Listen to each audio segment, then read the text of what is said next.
അങ്ങനെ കാത്തിരിപ്പിനൊടുവിൽ ജനോത്സവ വിളംബരം വന്നിരിക്കുകയാണ്. ലോക്സഭാ തെരഞ്ഞെടുപ്പ് തീയതിയും 4 സംസ്ഥാനങ്ങളിലെ നിയമസഭാ തെരഞ്ഞെടുപ്പ് തീയതിയും പ്രഖ്യാപിച്ചിരിക്കുകയാണ്. ആന്ധ്ര, സിക്കിം, ഒഡീഷ, അരുണാചൽ പ്രദേശ് സംസ്ഥാനങ്ങളിലെ നിയമസഭാ തെരഞ്ഞെടുപ്പും ലോക്സഭാ തെരഞ്ഞെടുപ്പും പ്രഖ്യാപിച്ചതോടെ രാഷ്ട്രീയ പാർട്ടികളും മുന്നണികളും കൂടുതൽ സജീവമായി.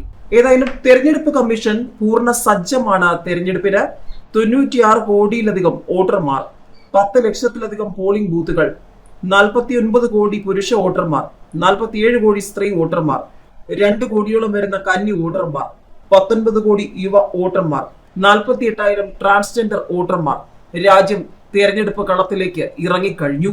7 ഘട്ടമായാണ് ഇത്തവണയും പാർലമെന്റ് തെരഞ്ഞെടുപ്പ് നടത്തുന്നത്.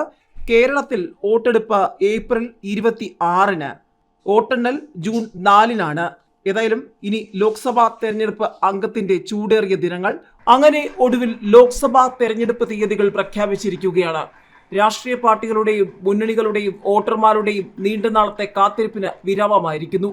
ഏതായാലും രാഷ്ട്രീയ പാർട്ടികളെയും മുന്നണികളെയും സംബന്ധിച്ച് കൂട്ടലിന്റെയും കിഴിക്കലിന്റെയും ദിവസങ്ങളാണ് ഇനി. പോയ ദിവസങ്ങളിൽ പ്രചാരണവും സ്ഥാനാർത്ഥി പ്രഖ്യാപനവും ഒക്കെ അതിശക്തമായി തന്നെ മുന്നോട്ട് പോയെങ്കിലും ഇനിയുള്ള ദിവസങ്ങൾ ജീവൻ മരണ പോരാട്ടമായിരിക്കുമെന്ന് വ്യക്തം. പല സർവേകളും പ്രവചനങ്ങളും ഇതിനോടകം തന്നെ വന്നു തുടങ്ങിക്കഴിഞ്ഞു. പലയിടത്തും BJP തൂത്തുവാരുമെന്നാണ് സർവേയിലൂടെ വ്യക്തമാക്കുന്നത്. NDA സർക്കാർ തന്നെ 400-ലധികം സീറ്റ് നേടി ഇത്തവണയും അധികാരത്തിൽ വരുമെന്ന പ്രവചനങ്ങളും സർവേകളും ഒക്കെ പ്രഖ്യാപിക്കാൻ തുടങ്ങിയതോടെ CPM-ഉം കോൺഗ്രസും ഒക്കെ അക്ഷരാർത്ഥത്തിൽ നെട്ടോട്ടത്തിലാണ്. കേരളത്തിൽ പിണറായി വിജയനും രാഹുൽ ഗാന്ധിക്കും തിരിച്ചടിയായിരിക്കുമോ? ആര് നേടും, ആര് വീഴും എന്നുള്ള ചോദ്യങ്ങളും ചർച്ചയായി കഴിഞ്ഞു. ഏതായാലും ലോക്സഭാ തെരഞ്ഞെടുപ്പ് പ്രഖ്യാപിച്ചതോടെ രാജ്യത്ത് തെരഞ്ഞെടുപ്പ് പെരുമാറ്റച്ചട്ടം നിലവിൽ വന്നു. തുടർച്ചയായി 60 വർഷത്തെ പരിണാമത്തിന്റെ ചരിത്രമാണ് തെരഞ്ഞെടുപ്പ് പെരുമാറ്റച്ചട്ടത്തിന് പറയാനുള്ളത്. 1960-ലെ കേരള നിയമസഭാ തെരഞ്ഞെടുപ്പിലാണ് രാഷ്ട്രീയ പാർട്ടികൾക്കായി ഒരു പെരുമാറ്റച്ചട്ടം ആദ്യമായി രൂപപ്പെടുത്തുന്നത്. തെരഞ്ഞെടുപ്പ് പ്രചാരണം, പോളിംഗ്, വോട്ടെണ്ണൽ എന്നിവ ചിട്ടയായും സമാധാനപരമായി നടത്തുക, അധികാരത്തിലിരിക്കുന്ന പാർട്ടി സർക്കാർ സംവിധാനങ്ങളും സമ്പത്തും ദുരുപയോഗം ചെയ്യുന്നത് തടയുക എന്നിവയാണ് പെരുമാറ്റച്ചട്ടത്തിന്റെ പ്രധാന ഉദ്ദേശം. പെരുമാറ്റച്ചട്ടത്തിന്റെ മേന്മയെ സുപ്രീം കോടതി പല അവസരങ്ങളിലും എടുത്തു പറഞ്ഞിട്ടുണ്ട്. ചട്ടം നിലവിൽ വന്നത് മുതലുള്ള നിയമലംഘനം അന്വേഷിക്കാനും ശിക്ഷ വിധിക്കാനും തെരഞ്ഞെടുപ്പ് കമ്മീഷനാണ് പൂർണ്ണ അധികാരം. തെരഞ്ഞെടുപ്പ് പ്രഖ്യാപിക്കുന്നത് മുതൽ പ്രാബല്യത്തിൽ വരുന്ന ചട്ടം തെരഞ്ഞെടുപ്പ് നടപടിക്രമങ്ങൾ പൂർത്തിയാകുന്നത് വരെ തുടരും. ഇന്ത്യയിലെ തെരഞ്ഞെടുപ്പുകളുടെ ചരിത്രം പറയുന്ന തെരഞ്ഞെടുപ്പ് കമ്മീഷൻ പ്രസിദ്ധീകരിച്ച ലീപ്പ് ഓഫ് ഫെയ്ത്ത് എന്ന പുസ്തകത്തിൽ പെരുമാറ്റച്ചട്ടത്തിന്റെ നാൾവഴികളെ പറ്റി പ്രതിപാദിക്കുന്നുണ്ട്. 1968 സെപ്റ്റംബർ 26-നാണ് മിനിമം കോഡ് ഓഫ് കണ്ടക്ട് എന്ന പേരിൽ ഇന്ത്യൻ തെരഞ്ഞെടുപ്പ് കമ്മീഷൻ ആദ്യമായി മാതൃകാ പെരുമാറ്റച്ചട്ടം പുറപ്പെടുവിക്കുന്നത്. 1979, 1982, 1991 എന്നീ വർഷങ്ങളിൽ ചട്ടം പരിഷ്കരണങ്ങൾക്ക് വിധേയമായി. 2013-ൽ പെരുമാറ്റച്ചട്ടം വീണ്ടും പരിഷ്കരിക്കപ്പെട്ടു. 1968-69 കാലത്തെ തെരഞ്ഞെടുപ്പ് സമയത്തെ രാഷ്ട്രീയ പാർട്ടികളുടെ പ്രാധാന്യവും ഉത്തരവാദിത്വങ്ങളും പ്രചാരണ വേളയിലെ പെരുമാറ്റച്ചട്ടം പാലിക്കുന്നതിന് രാഷ്ട്രീയ പാർട്ടികളോട് ഒരു അഭ്യർത്ഥന എന്ന തലക്കെട്ടിൽ തെരഞ്ഞെടുപ്പ് കമ്മീഷൻ ചട്ടം പുറത്തിറക്കുന്നത്. 1979-ൽ അധികാരത്തിലിരിക്കുന്ന പാർട്ടികൾക്കുള്ള നിർദ്ദേശങ്ങൾ പ്രതിപാദിക്കുന്ന ഒരു ഭാഗം കൂടി ചേർത്ത് തെരഞ്ഞെടുപ്പ് കമ്മീഷൻ ചട്ടം പരിഷ്കരിച്ചു. അധികാരത്തിലിരിക്കുന്ന രാഷ്ട്രീയ പാർട്ടി തങ്ങളുടെ അധികാരം ഉപയോഗിച്ച് തെരഞ്ഞെടുപ്പിൽ നേട്ടമുണ്ടാക്കുന്നത് തടയുന്ന ശക്തമായ ഒരു ചട്ടം കൂടായിരുന്നു അത്.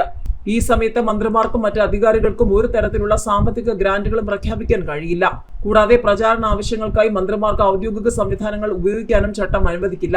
അധികാരത്തിലുള്ള പാർട്ടിക്ക് അനുകൂലമായി വോട്ടർമാരെ സ്വാധീനിക്കുന്ന ഒരു പദ്ധതിയും പ്രഖ്യാപിക്കാൻ പാടില്ല. ഇത്തരത്തിൽ കേന്ദ്രത്തിലും സംസ്ഥാനങ്ങളിലും അധികാരത്തിലിരിക്കുന്ന പാർട്ടി തങ്ങളുടെ ഔദ്യോഗിക പദവി പ്രചാരണത്തിന് ഉപയോഗിക്കുന്നില്ലെന്ന് ചട്ടം ഉറപ്പാക്കുന്നു.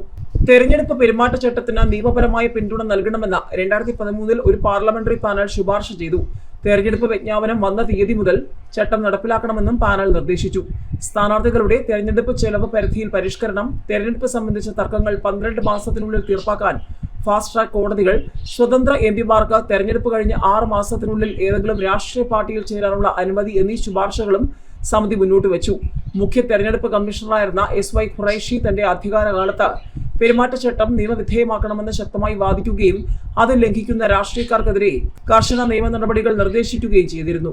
18ാമത് ലോക്സഭയെ തെരഞ്ഞെടുക്കുന്നതിനുള്ള പൊതു തെരഞ്ഞെടുപ്പിന് ഏതായാലും ഇന്ത്യ ഒരുങ്ങിക്കഴിഞ്ഞു. നിലവിലെ ലോക്സഭയുടെ കാലാവധി ജൂൺ 16-ന് അവസാനിക്കും. അതിനു മുൻപായി പുതിയ സഭ രൂപീകരിക്കണം. ആന്ധ്രാപ്രദേശ്, സിക്കിം, അരുണാചൽ പ്രദേശ്, ഒഡീഷ എന്നിവിടങ്ങളിലെ നിയമസഭകളുടെ കാലാവധിയും ജൂണിലെ വിവിധ തീയതികളിലായി അവസാനിക്കുകയാണ്. ഈ സംസ്ഥാനങ്ങളിലേക്കും തെരഞ്ഞെടുപ്പുണ്ട്. 2019 ലോക്സഭാ തെരഞ്ഞെടുപ്പ് മാർച്ച് 10-നാണ് പ്രഖ്യാപിച്ചിരുന്നത്. ഏപ്രിൽ 11 മുതൽ 7 ഘട്ടങ്ങളിലായാണ് തെരഞ്ഞെടുപ്പ് നടന്നത്.